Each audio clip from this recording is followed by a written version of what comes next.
الرحمن الرحيم إن الله وملائكته يصلون يا أيها الذين آمنوا صلوا عليه وسلموا تسليما اللهم صل على سيدنا مولانا محمد وعلى آل سيدنا مولانا محمد मोहब्बतेर साथे আমরা সকলে বলি আল্লাহুম্মা সাল্লি আলা সাইয়্যিদিনা মাওলানা মুহাম্মদ ওয়া আলা আলি সাইয়্যিদিনা মাওলানা মুহাম্মদ বালাগাল উলা বিকামালিহি كسب الدجى بجمالهم حسنت جميع خصالهم صلوا عليه وآله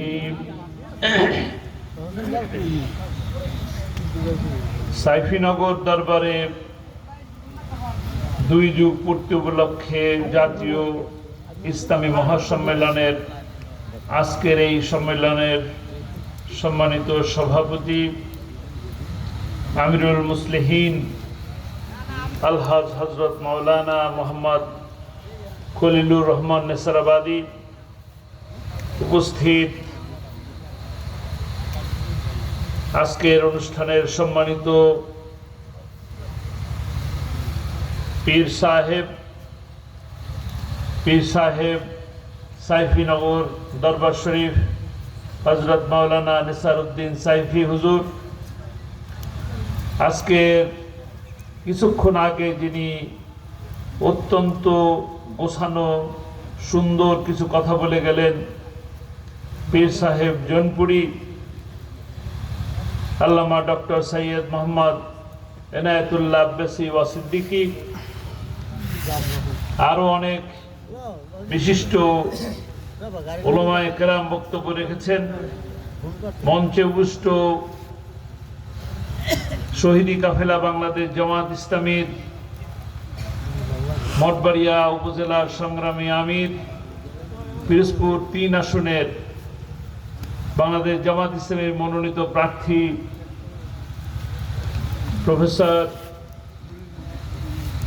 শরীফ মোহাম্মদ আব্দুল জলিল, উপস্থিত উলামায়ে কেরামগণ, সামনে উপস্থিত মিডিয়ার সুপ্রিয় বন্ধুগণ, প্রশাসনের কর্মকর্তাবৃন্দ এবং আমার সামনে মঠবাড়িয়ার দূর দূরান্ত থেকে আগত কিশোর, তরুণ, যুবক, মুরব্বিয়ান ভাইয়েরা, পর্দার আড়ালের মা ও বোনেরা, মাইকের আওয়াজ যে পর্যন্ত যাচ্ছে যারা শুনছেন তাদের সকলকে আমার অন্তরের অন্তঃস্থল থেকে জানাচ্ছি আসসালামু আলাইকুম ওয়া রাহমাতুল্লাহি ওয়া বারাকাতুহু।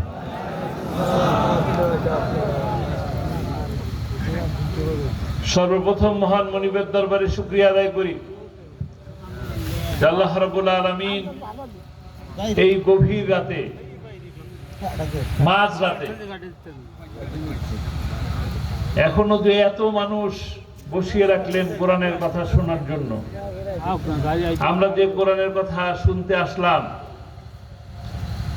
আল্লাহ যে সুযোগ করে দিলেন, সে মহান মনিবের দরবারে কালেমাতুশ শুকর আদায় করি, বলি আলহামদুলিল্লাহ। আমরা মনে হয় একটু ক্লান্ত হয়ে পড়ছি নাকি? রাত হয়ে গেছে, রাত তো অনেক, বাড়ি ফেরার সময়, ঘুমের সময়, এই সময় এত রাতে বসে থাকা নিশ্চয়ই কষ্টের।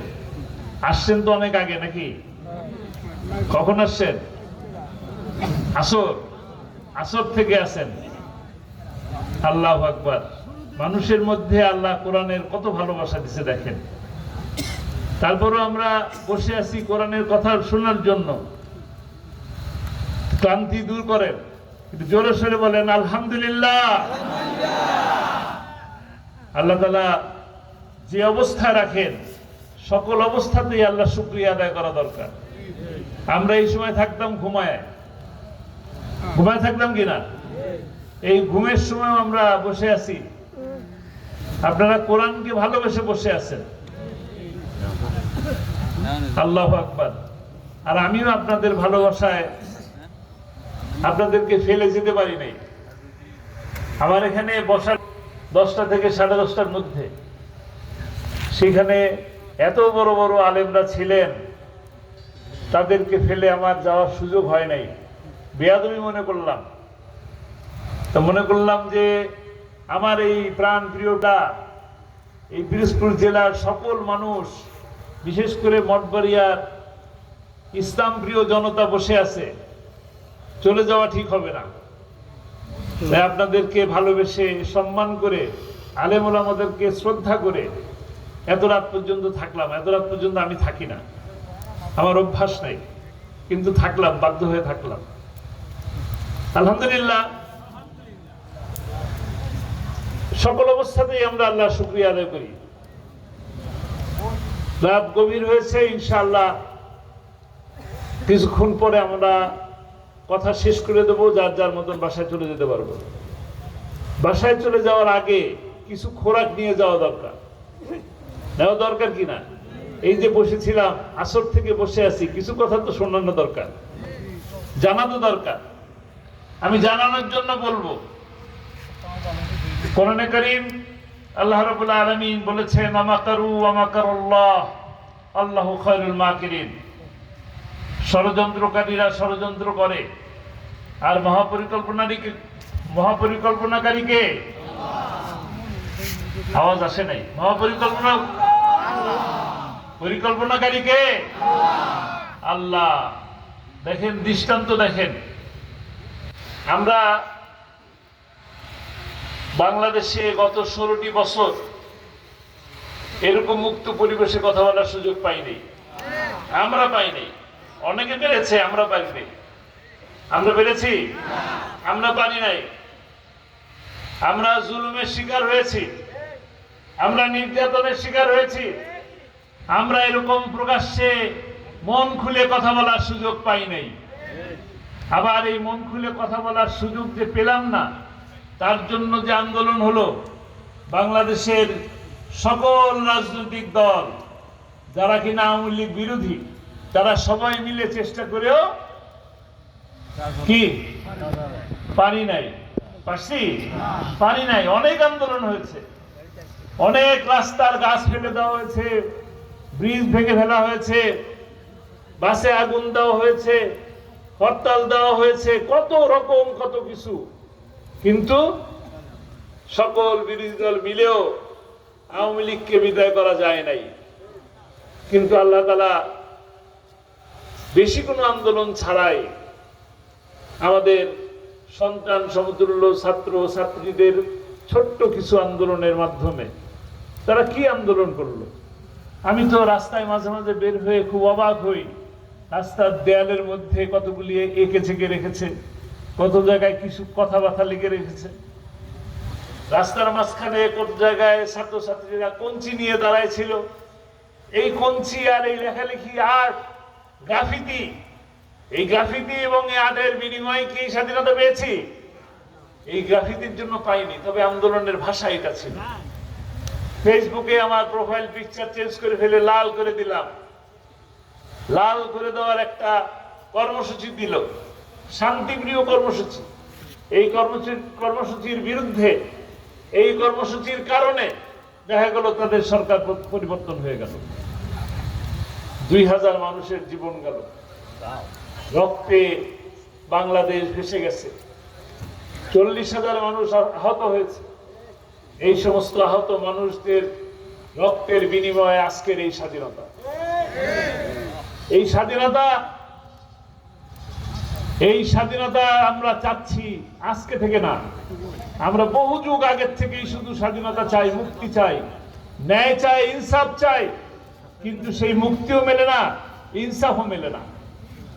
খেয়াল করে দেখেন, আপনাদের মধ্যে যারা মুরব্বীরা আছেন, 71 সালে যে মুক্তি চেয়েছিলেন, যে বৈষম্য থেকে মুক্তি চেয়েছিলেন, যে অর্থনৈতিক মুক্তি চেয়েছিলেন, সেই মুক্তি পাওয়ার জন্য 30 লক্ষ মানুষের জীবন দিতে হয়েছে। কিন্তু মুক্তি কি পেয়েছি? মুক্তি পাইনি। এরপরও আবার আন্দোলন হয়েছে, যাদের নেতৃত্বে যুদ্ধ হলো সেই ব্যক্তিকেও ধ্বংস করে দেওয়া হলো, মেরে ফেলা হলো, তার পরিবার সুদ্ধা ধ্বংস করে দেওয়া হলো। এরপর যারা আসলেন তাদেরকেও মেরে ফেললেন। এরপরও আন্দোলন হলো, তারপরেও আন্দোলন হলো, এরপরও আন্দোলন হলো। আন্দোলন আর আন্দোলন, আন্দোলনের মাধ্যমে শুধু জীবন যায়, কিন্তু মুক্তি মেলে না। কেন মেলে না? মুক্তি মেলে না কারণ এই জমিন সৃষ্টি করছেন কে? কিন্তু আইন চলে কার? মানুষের আইন চলে। মানুষের আইন চলে বলে এই মুক্তি মেলে নাই, শান্তি মেলে নাই, ইনসাফ মেলে নাই। আর যদি আল্লাহর আইন চলতো, জমিন যার, আইন চলবে তার, যদি এই কথা সত্য হতো, এই কথা যদি চলতো, তবে আপনি শান্তি পেতেন, মুক্তি পেতেন, ইনসাফ পেতেন। আপনি দেখেন আপনাদের প্রিয় মুফাসসির কোরআনের পাখি আল্লামা সাঈদী, কোরআনের পাখি আল্লামা সাঈদীকে 13 বছর বন্দী করে রাখা হলো। তার অপরাধ কি ছিল? তার অপরাধ ছিল, একটা অপরাধ ছিল তার। কি অপরাধ ছিল? কোরআনের কথা বলতেন, হক কথা বলতেন, আল্লাহর দ্বীনের দাওয়াত মানুষের কাছে দিতেন, তাওহীদের কথা বলতেন, রিসালাতের কথা বলতেন। এই অপরাধের কারণেই তাকে 13টি বছর বন্দী থাকতে হয়েছে। 13টি বছর শুধু বন্দী থাকাই শেষ হয় নাই। এই গরমের মধ্যে ফ্যান নাই, শীতের মধ্যে কম্বল নাই, বিছানা নাই, ফ্লোরের মধ্যে শুয়ে থাকতে হয়েছে। এত কষ্ট করার পরও কিন্তু বলেন নাই যে কষ্ট হচ্ছে। আল্লাহর জন্য তার সমগ্র জীবনটাকে উৎসর্গ করে দিয়েছে। তাকে বলে মানবতা বিরোধী। যিনি বলেন সারাটা জীবন মানবতার জন্য কাজ করলেন, সারাটা জীবন মানুষের কষ্টের পাশে যেয়ে দাঁড়ালেন, দুঃখের পাশে যেয়ে দাঁড়ালেন, নিরাপত্তা দিলেন, আর সেই ব্যক্তি হয়ে গেল মানবতা বিরোধী। কিন্তু মানুষ তো বিশ্বাস করে না। বিশ্বাস করেছে? কোরআনের পক্ষে থাকলে আল্লাহর বিশ্বাস পাওয়া যায়, আল্লাহর আস্থা পাওয়া যায়, ভালোবাসা পাওয়া যায়। আর আল্লাহর ভালোবাসা, আল্লাহর আস্থা যদি পাওয়া যায়, মানুষও তাকে মর্যাদা দেয়, সম্মান দেয়। আজকে দেখেন কোরআনের পাখিকে যখন কোর্টের মধ্যে নিয়ে আসা হতো, তিনি কিন্তু সুন্দরভাবেই আসতেন। কোরআনের পক্ষের মানুষ, মর্যাদা দেয় কে? আল্লাহ। কোরআনটা বুকে ধরে তারপরে আসতেন। ঠিক আছে কিনা? মনে আছে? দেশের বাইরে থাকে, এই মঠবাড়িয়ার অনেক মানুষের সাথে আমার দেখা হয়েছে। রিয়াদে, সৌদি আরবে থাকে, অনেক মানুষ থাকেন। ওই সমস্ত ভাইদের মাথার ঘাম পায়ে ফেলা টাকা, যাদেরকে বলা হয় রেমিটেন্স যোদ্ধা, সেই রেমিটেন্স যোদ্ধাদের টাকা, সেই সমস্ত টাকাকে তারা চুরি করে গেছে। বাংলাদেশের ব্যাংকগুলা লুট করে গেছে, শেয়ার বাজারকে লুট করে গেছে। আপনারা কি তাদেরকে আবার দেখতে চান? আবার দেখতে চান? কোরআন যদি মানেন, কোরআনকে যদি ভালোবেসে এই কোরআনের কথা শোনার জন্য যদি বসে থাকেন, তবে কোরআনের আইন চালু করার জন্য থাকতে হবে। সকল ষড়যন্ত্রকে আল্লাহ তাআলা দূর করে দেবেন যদি আল্লাহর উপরে ইয়াকিন রাখেন, বিশ্বাস রাখেন, আস্থা রাখেন। যত ধরনেরই সমস্যা আছে, যত ধরনের দুরবস্থা